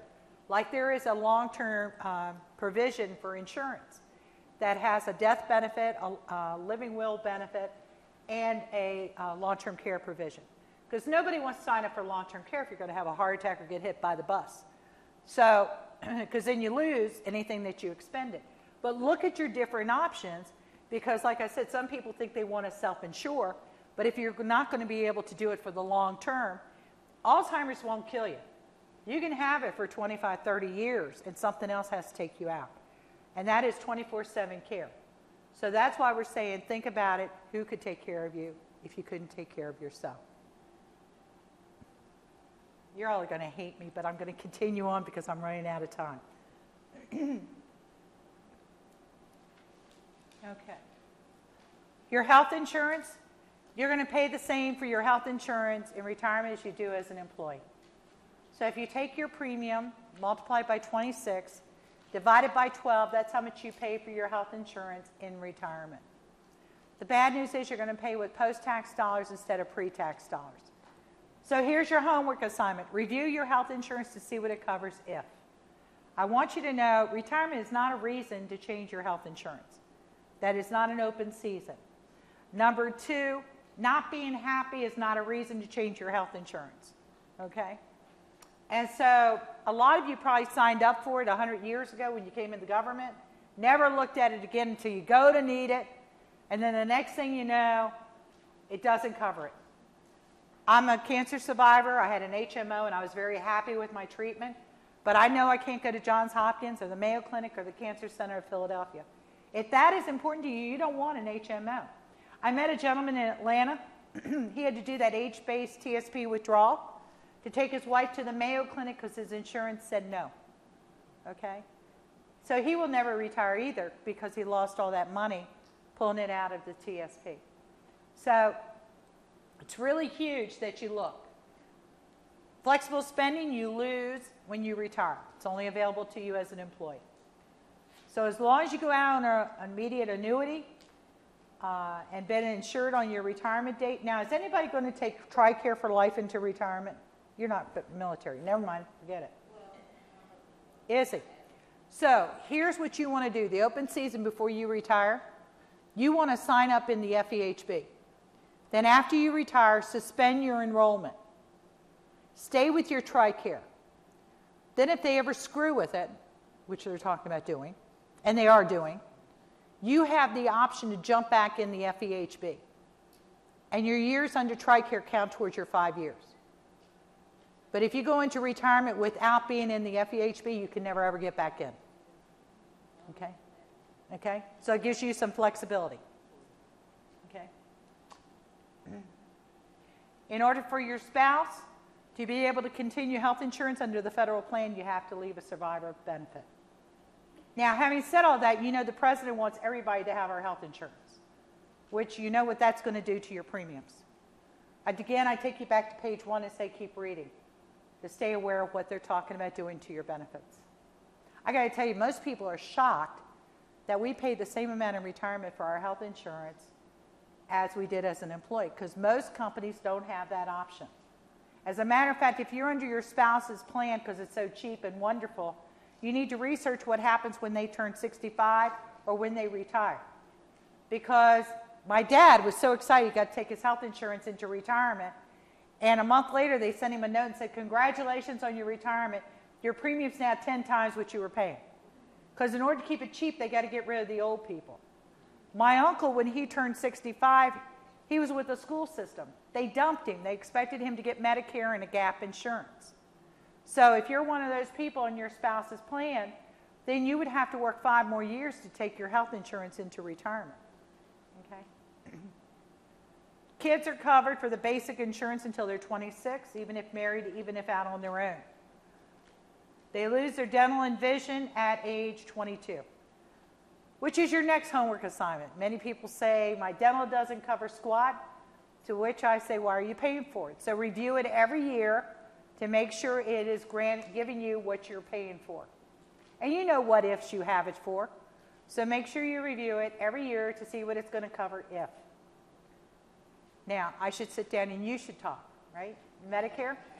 You're paying 1.45% of your salary for Part A coverage, which is hospitalization. Part B, there's an additional copay of $104.90 per person per month if your adjusted gross income as a family is under $170,000. If it's over $170,000, it could cost you as much as $335.70 per person per month. Now, something important to notice here, when you go to the hospital, most times they're not admitting you anymore, which means Part A never kicks in. Your medical insurance is the part that's being paid. If you are still working for the government when you are 65, there is no need for you to get Part B. You are given a 7-month window around your 65th birthday if you are retired. 3 months before, the month of, and 3 months thereafter. When you retire after age 65, you're going to need a letter from the agency stating you just now retired to give you an 8-month window around your retirement. Otherwise, you have to wait until their open season and then pay a permanent 10% penalty for every year you failed to get in when you should have. All right? Now, there have been changes to Medicare already. They went into effect last year through the Affordable Care Act. However, they're still in your offices somewhere being read and figured out how it's going to be implemented. And it's predicted all these changes are going to come out next year. And I don't care if you're 30 years away from being 65, you got to care about what they're going to do. Because Medicare is nothing more than senior citizen insurance. And it's not one of these things that you can opt in and opt out of. They got us all as long as you're 65, or you have been into Social Security disability for 2 years or more. My sister-in-law, recently, she was put on disability years ago, and she just found out she should have been under Part B 5 years ago and is paying a permanent 50% penalty for the failure to get in when she should have. Okay. Just saying. So stay tuned. Take you back to page 1 and keep reading. All right, taxes. Like I told you, state taxes have to be paid out of pocket until you are able to set up an annuity. Go one step further. If you're paying car payments or car insurance or anything else out of your check, the day you leave here or go into retirement from whatever agency, you have to make other arrangements because all allotments stop, okay, and cannot be reinstituted until they finalize you and you get your book. It is recommended that nobody move for the first 5 years in retirement because most people move back within 5 years because that's where, last famous words. Look, every time I do this program, and no, not me, I ain't coming back. One of our guys, he moved to Myrtle Beach, and he built a house, in-ground pool. Everyone loves the beach. After the first year, maybe 2 years, his wife said, you know what? Seeing the grandkids once a year just ain't cutting it, dude. They just moved back to Virginia right before the first snowstorm. And he was outside with his white golf ball going, something ain't right here. So I see it over and over and over again. Not going to happen with you? Can I get that in blood so I can come back and get you? All right. TSP, as long as you retire, separate, in the year you're going to be 55 or older, there's no penalty for the monies that you take out of it.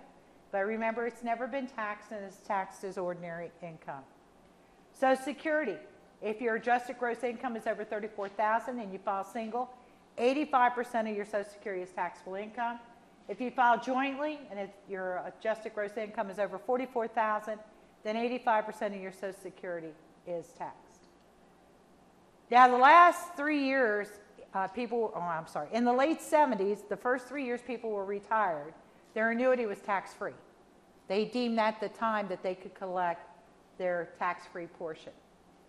Well, IRS said tax-free, we can't have that. So they changed it. And now I encourage everybody to download IRS Pub 721. It has all the ins and outs of how your annuity is going to be treated in retirement. And the other pub is just great information for older Americans. Whew. I've never talked so fast in my life. Okay. Here's the deal. You know, you need to come up with a plan. Right now you have this big elephant in the room, right? Do I do this? Probably some people's heads are pounding. However, if you start eating the elephant a little bit at a time, it won't be any time at all before you get all your ducks in a row. Now, I'm going to recall Jen to come up and re-explain what she's offering complimentary for you being here today. But you are given 2 evaluations. The one is for your agency. They want to see how you think about it, what you thought happened today. And the other one's for my company for 2 reasons. They want to know what you thought of my job today. And it also gives you a chance to sign up for a free consultation and or for a newsletter, either and or both. Okay? Any questions before I go any further? Anybody out in the field have any questions?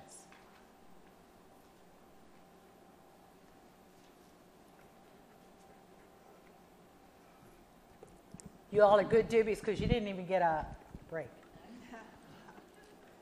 So as Pat mentioned, on the evaluation form where there is a place for you to put your contact information, if you would like a complimentary consultation with me, please go ahead and provide me with the best number or email to contact you. And I've had a couple questions. What exactly do I get for this? What's involved? Really, what it is, you get about an hour of my time. I'm more than happy to come out to your home because that's where most of your information is. And you can sit down and you can quiz me and you can say, help me figure out this benefit, am I figuring this out right, or I have this question, or I went through a divorce, whatever the situation is, how does everything Pat talked about today apply to me? If you are interested in a full financial plan, we really go through that same thing. We gather all the data. The only difference is at that point then, after that meeting, if you agree to a financial plan, what we do is I take your information back, I put it in those great computer systems Pat was talking about that can run all different scenarios and different numbers.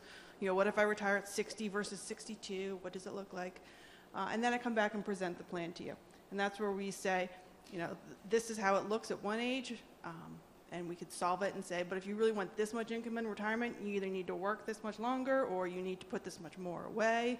You know, and we talk about, you know, what it is that you want to do, how you best want to solve those gaps. There is a fee for that plan, and I let you know what that is after the end of the first meeting. So there is no obligation if you just want to get together. And like I said, I do have emails that come out twice a month, so if you just want to keep on my email list, get some more information. If now's not quite the right time, that's fine too. And I'm here for a couple minutes afterwards if you have any questions. No questions in the room? Have I numbed you into silence? Well, I turn them back over to you, Paulette.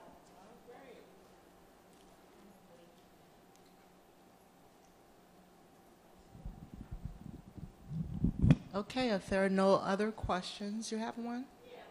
Hold on. I changed agencies in All right. my career, and I started with HICFA, went to SSA, went to DOD, went back to SSA, came back to HICFA CMS.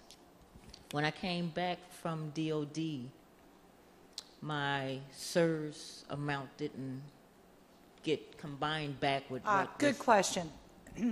Every time you transfer to another agency, payroll starts over the amount that's coming out of your check. Because every time you leave your agency, your pay records go to OPM. And remember that mine shaft I said at Boyers, Pennsylvania?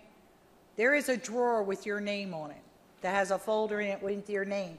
So when your application gets to the mine shaft, they're going to go, as a matter of fact, you're not allowed to wear open-toed shoes down in the mine shaft for safety reasons.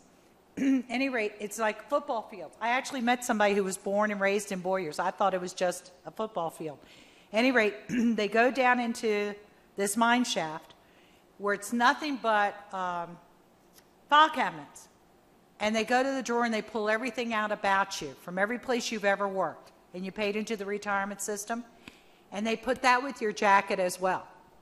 So they do two things when they start figuring you out. They're going to go through every personnel action, and then they're going to go through every pay record to make sure you paid into the retirement system. Okay? Good question. Okay, well, this concludes our seminar, and thank you all for coming. Thanks, Pat. Thanks, Jennifer. Thank you very much.